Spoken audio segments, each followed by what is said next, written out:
રાજ્યપાલ આચાર્ય દેવવ્રતે જામનગરની મુલાકાત લીધી અને તેમણે ભાદરામાં પ્રાકૃતિક ખેતી કરતા ખેડૂત ઘનશ્યામ ભંડેરીના ખેતરની મુલાકાત લઈ ખેડૂતોનો ઉત્સાહ વધાર્યો હતો. આ વચ્ચે રાજ્યપાલે ખેતરમાં સ્થાનિક ખેડૂતો સાથે સંવાદ કરી પ્રાકૃતિક કૃષિનો મંત્ર આપ્યો હતો.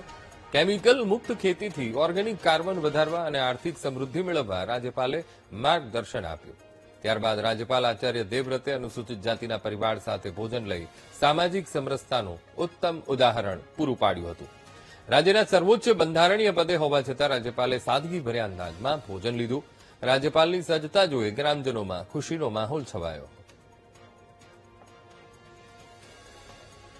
તો રાજ્યપાલ આચાર્ય દેવવ્રત અને જામનગરની મુલાકાતે પહોંચ્યા હતા અને જામનગરની મુલાકાત લઈ તેમણે ભાદરામાં પ્રાકૃતિક ખેતી કરતા એક ખેડૂત ઘનશ્યામ ભંડેરીના ખેતરની તેમણે મુલાકાત લીધી હતી અને મુલાકાત લઈ ખેડૂતોનો ઉત્સાહ પણ વધાર્યો હતો. ખેડૂતો સાથે તેમણે સંવાદ પણ કર્યો હતો.